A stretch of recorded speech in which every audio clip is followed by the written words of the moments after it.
Olá, pessoal. Vamos dar continuidade à leitura e o estudo desse livro, O Cordeiro e Seus Inimigos, de Ruby Scheller, publicado pela editora Vida Cristã. Hoje vamos concluir a leitura desse maravilhoso livro que explica aí, um comentário aí do livro de Apocalipse da Bíblia. E você precisa assistir e ouvir, o que eu ditei aqui, o que eu li aqui nesse livro, que é muito esclarecedor sobre o Apocalipse, totalmente diferente do que você ouve falar por aí, esse estudo sério aqui de Apocalipse. Peço para que você que gosta aí do meu canal aí, já deixa o like, compartilha esse vídeo, comenta aí e se inscreva no canal se você é novo aqui, tá bem?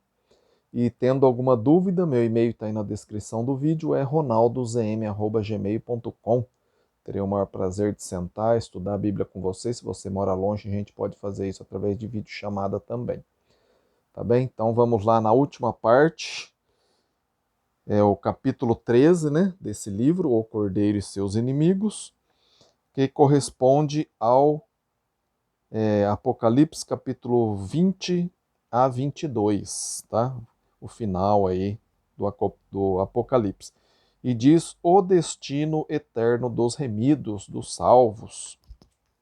Então vamos ver aqui o que a gente vai estudar hoje. Diz assim, ó: a maior parte do livro de Apocalipse está ligado com os juízos de Deus na história, especialmente seus juízos sobre a perversa Roma, devido à sua perseguição da igreja. A partir do capítulo 4, esses juízos foram descritos em símbolos apocalípticos.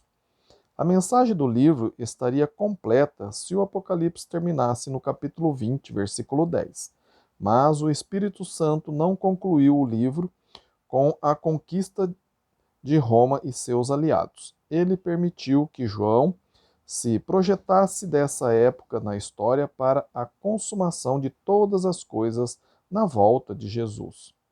Em Apocalipse capítulo 20, versículo 11, avançamos para muito além da época dos juízos divinos na história até o juízo final do mundo inteiro. A cena do juízo nesse ponto se harmoniza perfeitamente com todos os demais fatos revelados sobre esse dia no restante do Novo Testamento. Toda a humanidade se reunirá diante do grande trono do Senhor e o julgamento será feito segundo as obras feitas na carne, sendo final e irrevogável a decisão tomada acerca de cada pessoa. Nessa sessão de Apocalipse, vemos o drama completo da redenção humana levada ao seu ato final. Subtítulo: O Juízo Final.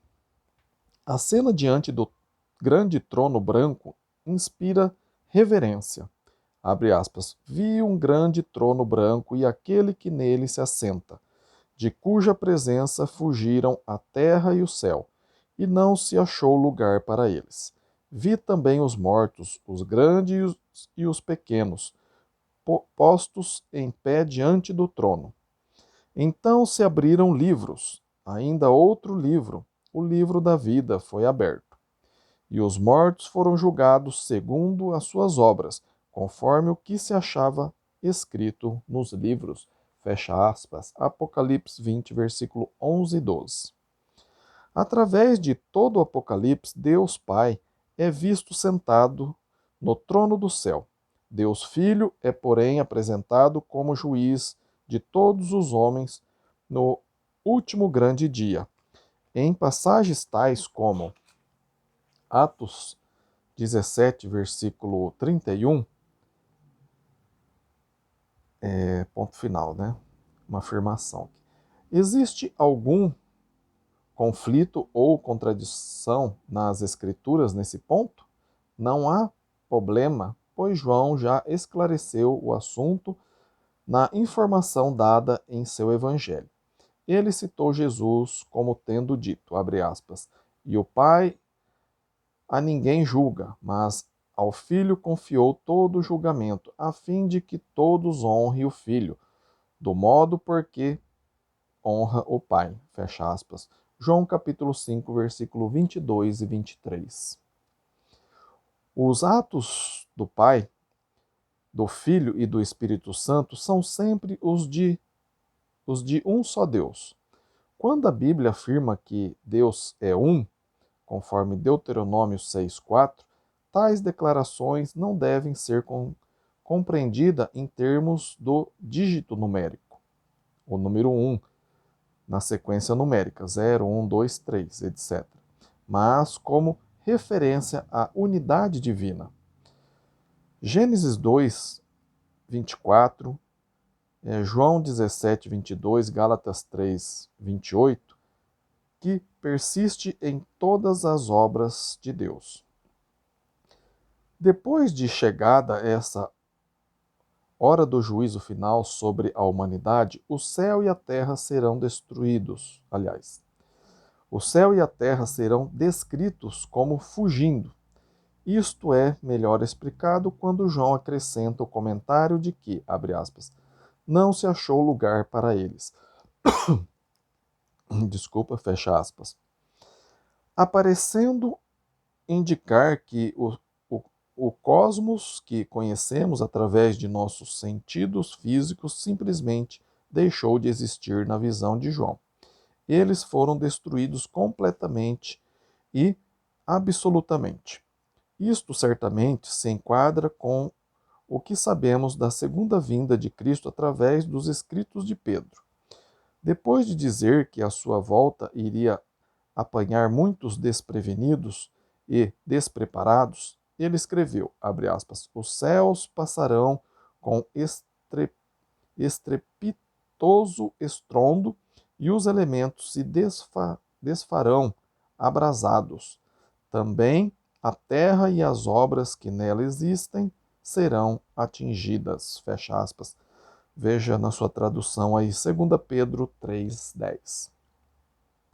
Com o desaparecimento do céu e terra materiais, o foco da atenção se concentra exclusivamente no trono, no seu ocupante e em todos os que se acham diante dele.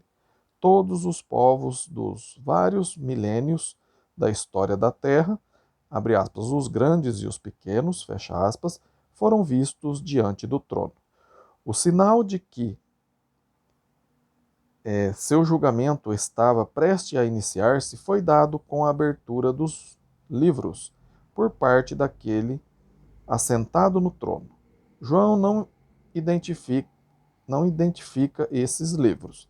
Alguns sugerem que representam as várias alianças sobre as quais os homens viveram nas diferentes épocas da história. Em vista do fato do juízo ser baseado nas suas obras, parece mais provável que os livros contenham o registro dos feitos dos homens na terra. A seguir é aberto um outro livro, o qual é identificado para nós. Trata-se do livro da vida. É a lista de cidadãos da Nova Jerusalém, conforme Êxodo 32, 32, Malaquias 3, 16, Lucas 10, 20, Filipenses 4, 3, Apocalipse 3, 5. Este livro contém os nomes dos elementos de Deus, o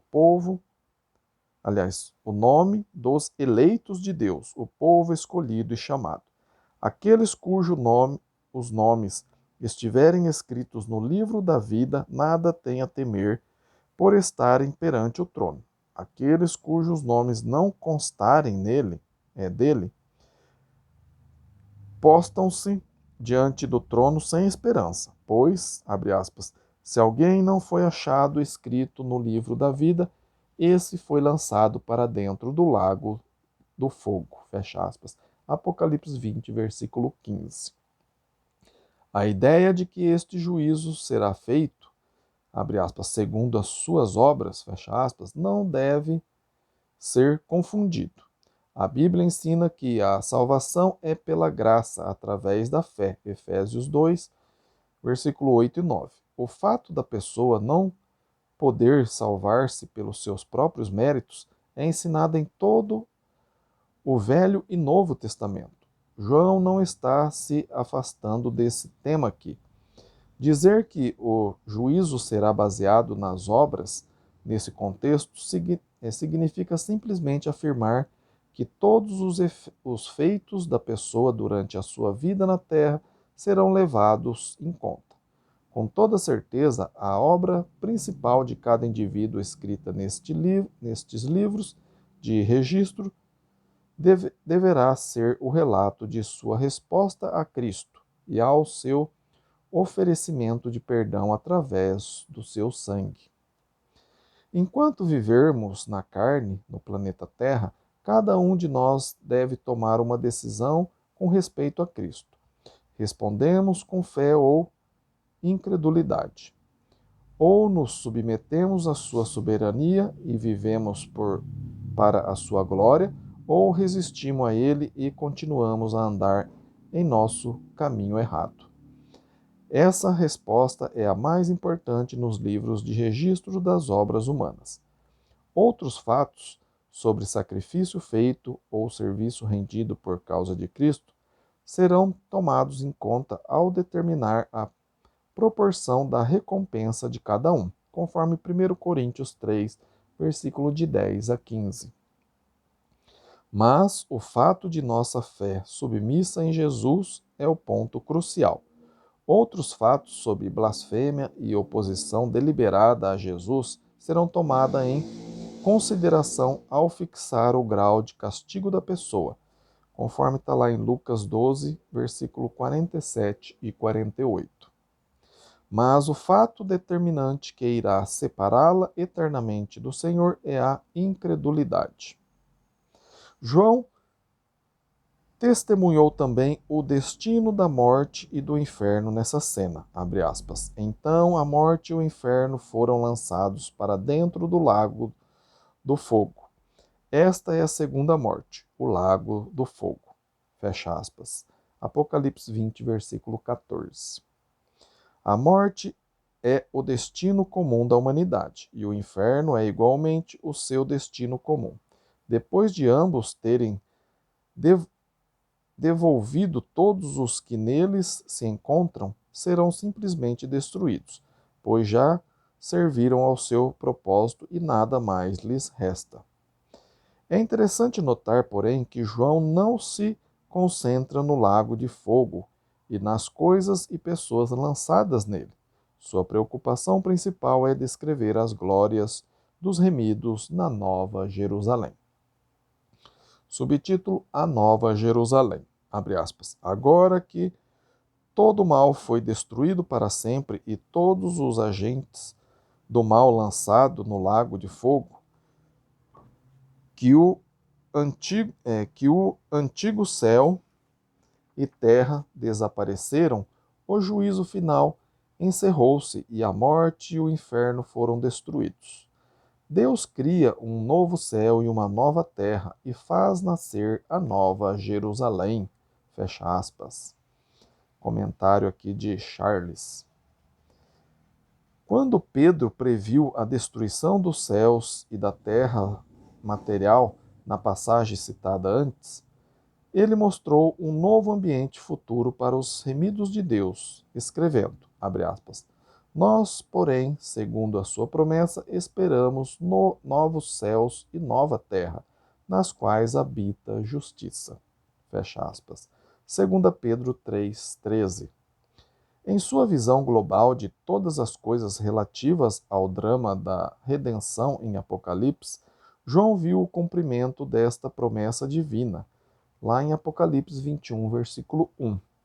Sua atenção fixou-se especialmente na Cidade Santa, que parecia ser o foco central do novo cosmo.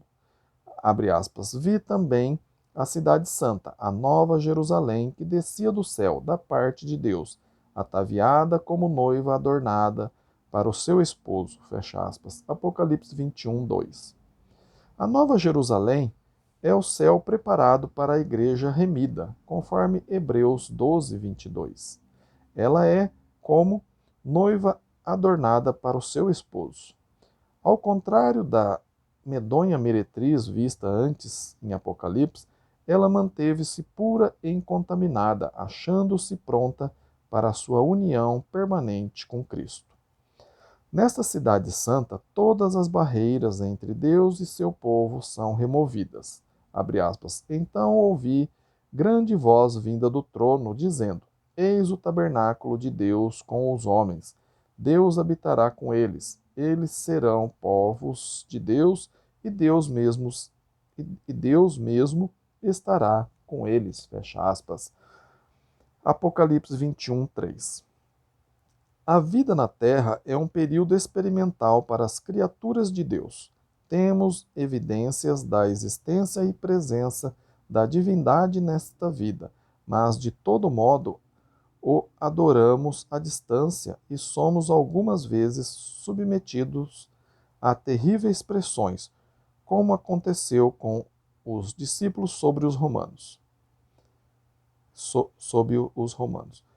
Destinadas a afastar-nos dele. No céu, o indivíduo está na presença imediata de Deus. Olha diretamente para ele e o adora sem qualquer interrupção. Nem tribulações, nem tentações pode entrar no céu e fazer cessar esta perfeita comunhão. De fato, a vida no céu não inclui desajustes ou necessidades insatisfeitas. A morte, o luto, o choro, a dor, as primeiras coisas, abre parênteses, as coisas como eram conhecidas previamente na terra, fecha parênteses, não mais existem ali. Apocalipse 21, versículo de 4 a 7. Os discípulos atormentados do primeiro século estavam sendo informados por João que sua situação presente não perduraria. Os cristãos sofredores de nossa época podem animar-se com base nessa mesma certeza. Os que não fizerem parte da igreja remida na volta de Cristo terão destino diferente e horrível à sua espera. Eles terão de participar da mesma segunda morte a que o dragão, a besta e o falso profeta já foram condenados. Apocalipse 21, versículo 8. João dá uma descrição bastante detalhada da cidade santa vista por ele. Um dos 7 anjos que vira anteriormente por ocasião da queda de Roma transportou-o no espírito até uma alta montanha. Desse ponto vantajoso ele pôde observar a cidade minuciosamente.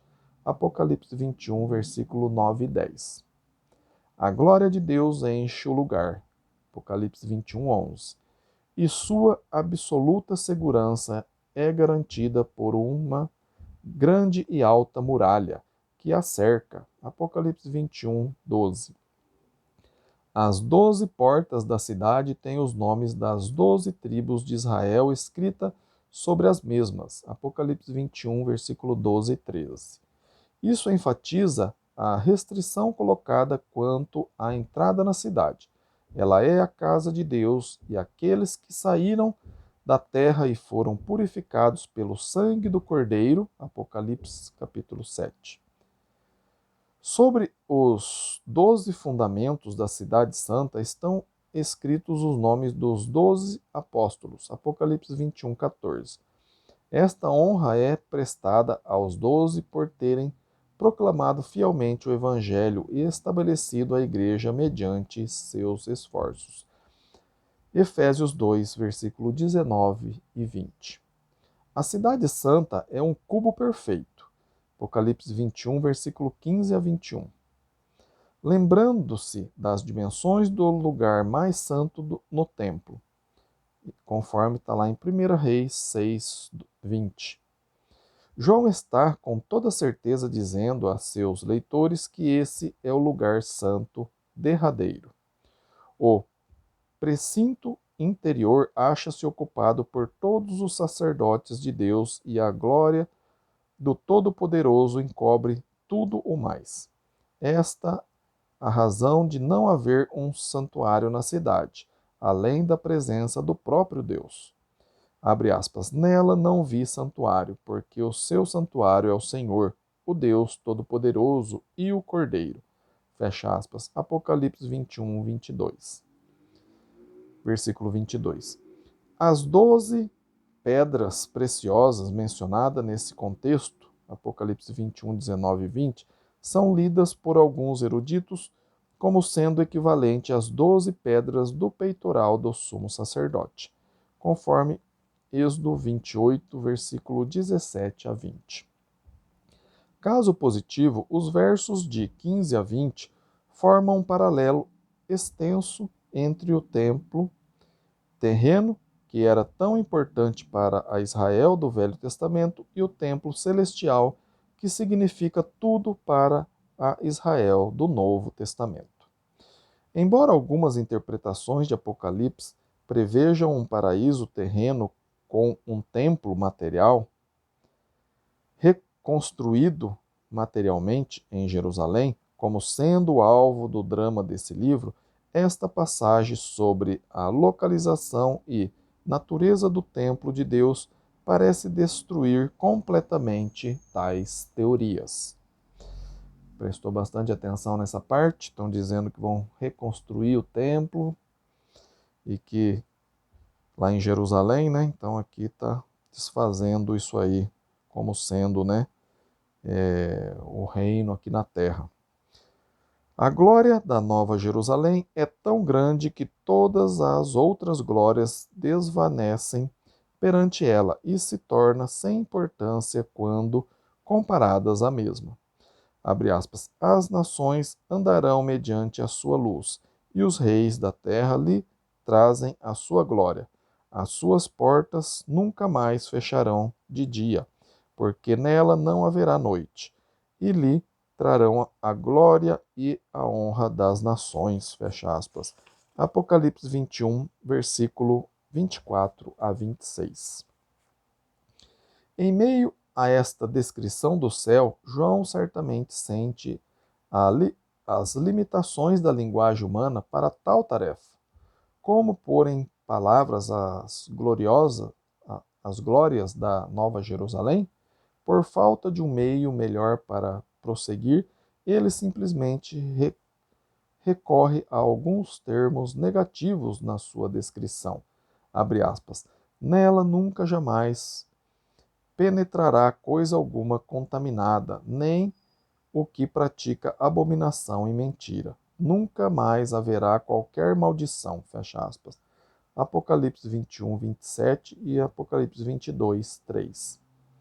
As coisas que foram odiosas à igreja e a prejudicaram na terra não podem entrar em sua última habitação para infligir-lhe mais sofrimento ou mal algum. Abre aspas. Então me mostrou o rio da água da vida, brilhante como cristal, que sai do trono de Deus e do Cordeiro. No meio da sua praça, de uma e outra margem do rio, está a árvore da vida, que produz 12 frutos, dando o seu fruto de mês em mês, e as folhas da árvore são para a cura dos povos. Fecha aspas. Apocalipse 22, versículo 1 e 2.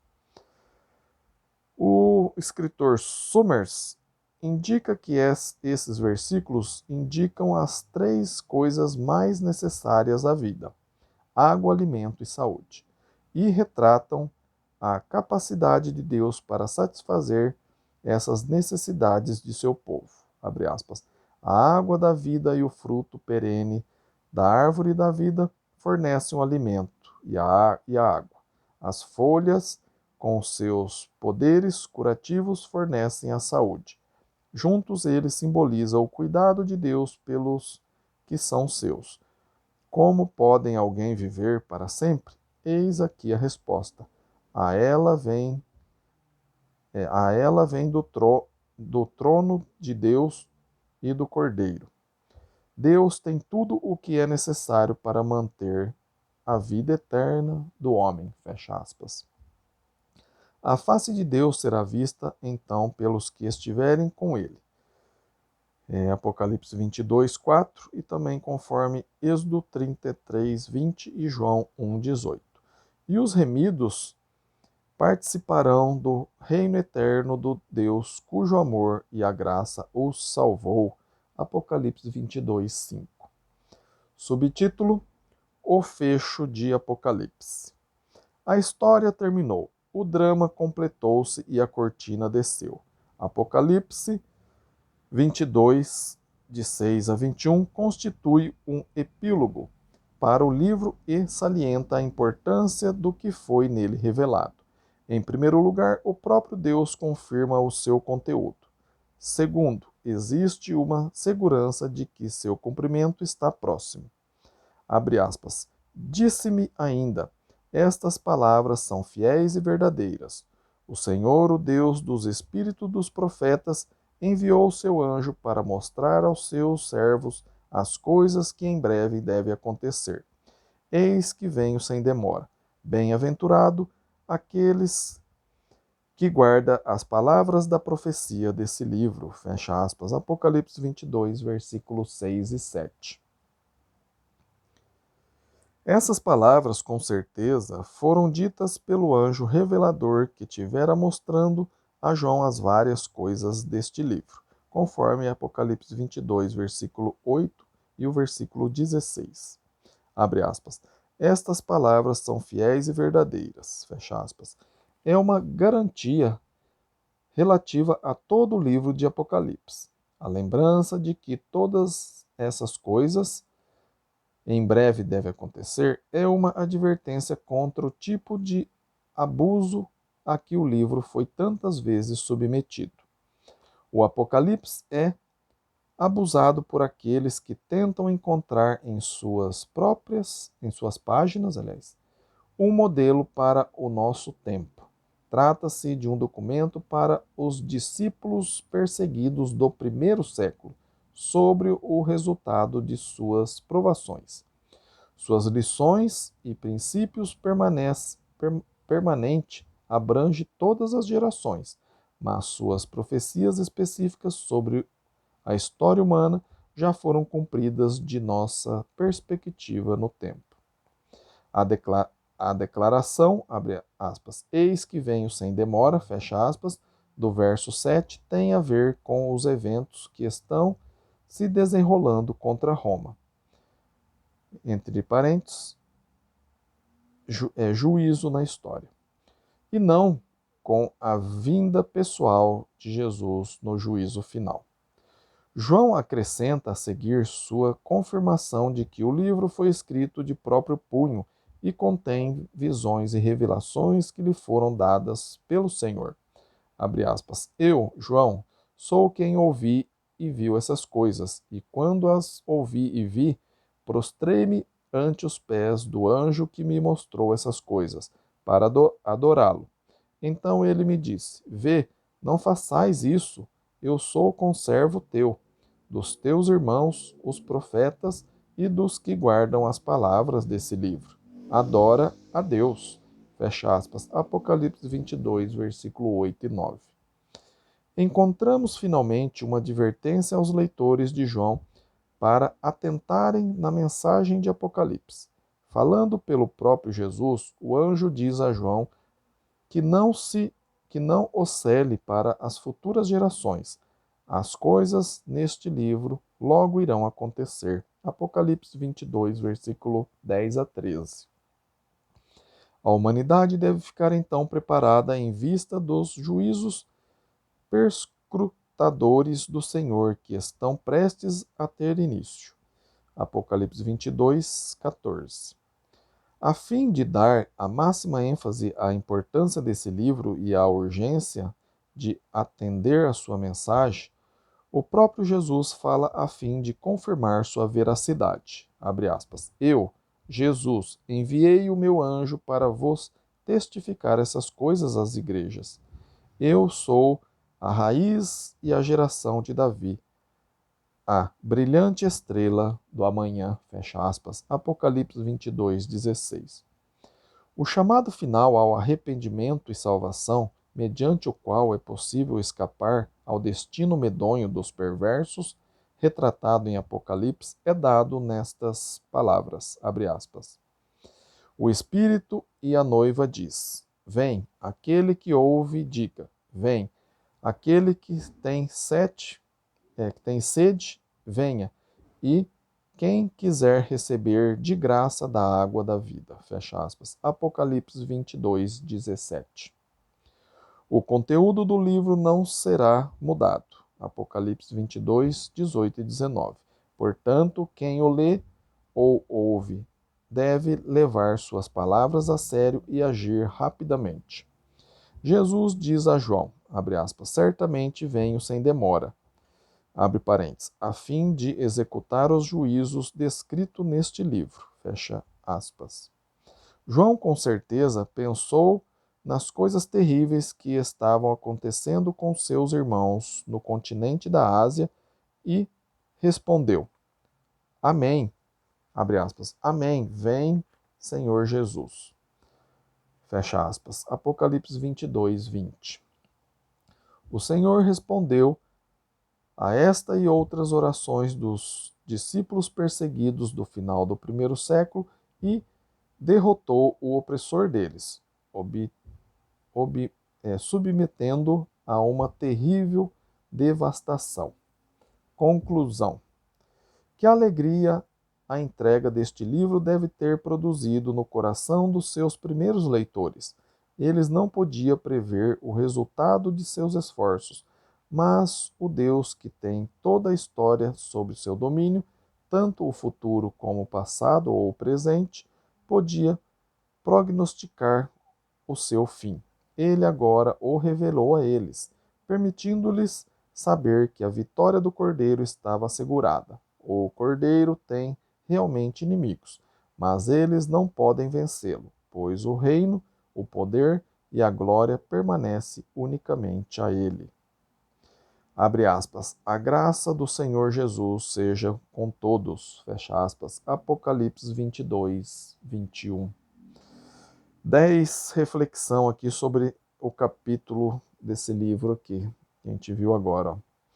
1. Quem será o juiz no último dia? Existe um conflito entre o Apocalipse e Atos 17, 31 neste ponto? 2. Por que a terra e o céu são descritos como fugindo no dia do juízo? 3. Quais os livros que serão usados no juízo? 4. Qual o significado nas Escrituras da ideia de que o juízo será feito de acordo com as obras dos homens? 5. Identifique o destino partilhado pela morte e o inferno. 6. Associe a perspectiva de 2 Pedro 3,13 com a cena testemunhada por João em Apocalipse. 7. Como a vida no céu irá comparar-se com a que vivemos agora na terra? 8. Que termos negativos João empregou para descrever o céu? 9. Discuta os vários elementos do epílogo de Apocalipse. 10. Que efeito você acha que este livro teria tido sobre os discípulos da província romana da Ásia quando o receberam originalmente? Qual o seu valor permanente para os cristãos de todas as eras? Concluímos então esse maravilhoso livro aqui, que ajuda a gente a entender, né, o livro de Apocalipse. Se você gostou, né, da leitura aqui, do estudo desse livro, peço para que você deixe aí o seu like, compartilhe esse vídeo aí com todos os seus conhecidos, com suas redes sociais aí e seus grupos, para que todos possam, né, ter esse entendimento aqui também sobre o livro de Apocalipse. E se ficou alguma dúvida do que eu falei aqui hoje, e sobre todo o livro aí, né, que você pode ver ele completo aí na minha playlist, se ficou alguma dúvida, peço para que você escreva para mim. Meu e-mail está aí na descrição do vídeo, é ronaldozm@gmail.com. Terei o maior prazer de sentar, estudar a Bíblia com você. E se você mora longe, a gente pode fazer através de vídeo chamada também, tá bom? Quero parabenizar a todos, né, que acompanhou eu aí nessa leitura aí desse livro, que concluímos agora, e já faço o convite para que você aí deixe o sininho acionado aí para você ser avisado a hora que eu começar a ler o próximo livro. E peço para que você veja aí na minha playlist aí também, tem aproximadamente uns 30 livros aí lido na íntegra. Você pode ser abençoado aí, né? Aprendendo aí com esse conteúdo aí maravilhoso, tá bem? Fico muito feliz de você ter investido aí o seu tempo em aprender a palavra de Deus e tenho certeza que Deus também fica muito feliz de você estar investindo o seu tempo aí em aprender a palavra de Deus. Muito obrigado, fiquem todos com Deus e até o próximo vídeo. Amém?